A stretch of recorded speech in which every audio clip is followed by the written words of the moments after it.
Je n'ai jamais vu cette opportunité-là passer.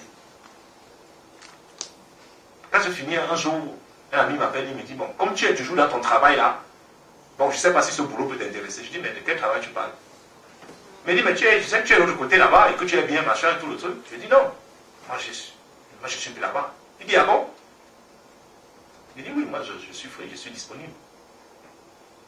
Je suis venu, j'ai fait l'entretien. Le lendemain, on m'a appelé, on m'a dit, bon, je commence le travail. Juste pour dire, bien aimé, nous devons juste nous rassurer que nous sommes dans le plan de Dieu. Et accepter de quitter ce qui. Ne pas nous accrocher là. Quand vous avez fini de faire le petit bout là, si vous appelez à aller faire l'autre bout là-bas, si nous ne sommes pas connectés, nous n'allons pas nous rendre compte qu'il est en train de nous appeler d'aller faire l'autre bout, qui est l'autre côté là-bas du puzzle là-bas. Il y a les gens, il y a même les gens qui se battent très très fort pour ça, pour cela. Accepter à l'image de Joseph, de traverser les étapes, d'apprendre. Et le jour où on est prêt, naturellement, Dieu vous donne. Naturellement, Dieu vous donne ce qu'il a préparé pour vous. Alors que si par exemple vous êtes en train de donner des coups de poing, vous vous battez et tout le reste, non seulement vous allez vous fatiguer, mais vous savez, c'est la pyramide, hein, quand on monte au sommet de l'entreprise, c'est la pyramide, donc les postes commencent à diminuer, jusqu'à finir par un seul poste au-dessus qui est celui du patron d'entreprise. Or, tout le monde dans l'entreprise ne peut pas être là-bas en haut.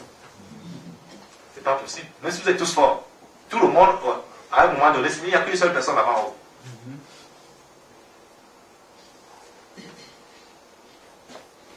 Employés qui se prennent pour ce qu'ils ne sont pas. Le plus important. Comme je disais, quand certains employés n'hésitent pas à faire du chantage ou à s'offusquer de ce que les décisions ont été prises sans les consulter. De ce que le DG ou propriétaire a pris une décision qui ne leur convenait pas. Ne vous y trompez pas. C'est son droit. Si le DG, il a des prérogatives, c'est-à-dire c'est de prendre des décisions. Et comme on dit chez nous, si cela ne vous convient pas, vous n'avez qu'à démissionner. Bien aimé, si vous êtes dans un environnement qui ne rentre pas dans le plan, c'est-à-dire dans vos valeurs chrétiennes, il faut démissionner. Ce n'est pas que nous avons un acte qui n'est pas bien, nous le savons, bien aimé. Avec nous-mêmes, lorsque nous sommes tout seuls, dit cet acte que je viens de poser, c'est pas bien, il faut que je le reparte. Croissance dans l'emploi, dans la vie. Et pour cela, nous allons lire Genèse 37, 5 à 17. Ça, c'est. Ensuite, Genèse 39, 1 à 22. Pardon, 39, 1 à 22.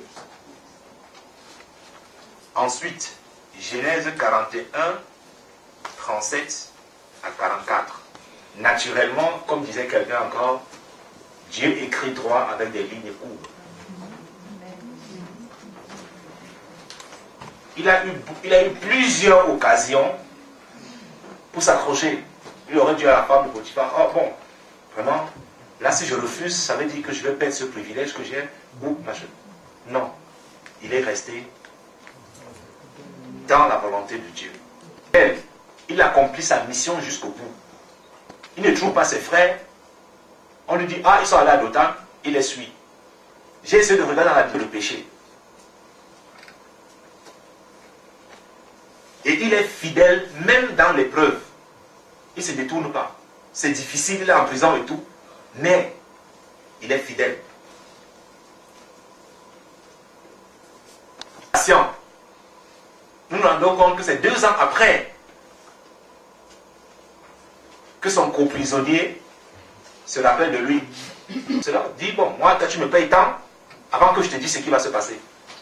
Mais de façon spontanée, je suis sûr, personne n'avait jamais imaginé, même le pharaon, que c'est à lui qui devait confier cette mission.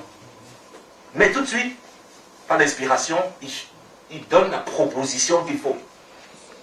Et comme c'était dans le plan de Dieu, naturellement, comme j'ai dit tout à l'heure, on lui donne la promotion, naturellement.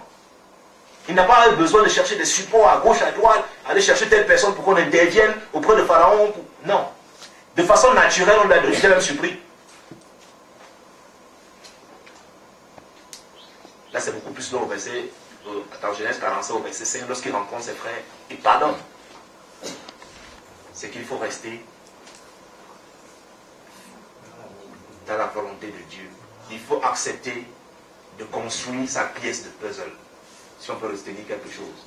En tout temps, en toute chose, accepter. Et pour ne rester que dans sa pièce de puzzle, il n'y a pas mille solutions. C'est de rester connecté avec l'architecte qui a le plan, avec celui qui est en train de construire tout. Il faut à tout moment lui dire, là maintenant on fait comment? Là maintenant on fait comment? Là où je suis arrivé là, on fait comment? On fait comment? On fait comment? On fait comment? Jusqu'à ce qu'il nous permette d'écrire toute notre œuvre. Bien aimé, que la gloire revienne à l'Éternel. Et nous avons encore un peu de temps pour répondre aux questions, aux préoccupations. Focaliser sur le concept de la volonté de Dieu. Et ça concerne le travail. Et spécialement lié à ceux-là qui veulent absolument partir.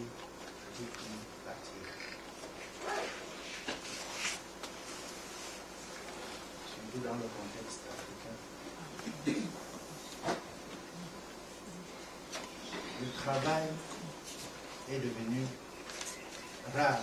Et le travail a une coloration rare. Le travail est réservé à un certain nombre de gens. Et il y a des gens qui gouvernent à ce travail-là.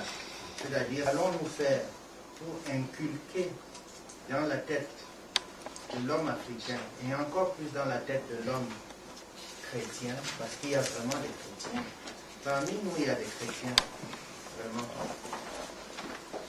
qui ne peuvent pas avoir le travail parce qu'ils sont d'une certaine coloration tribale. Comment faire donc pour leur inculquer cette notion de patience et cet attachement à Dieu, à tout prix dans l'autre sens, plutôt qu'à tout prix dans l'autre. Et je le vis tous les jours. Proverbe 16, verset 7. Reconnaissant, Seigneur, pour les différentes étapes que tu démontres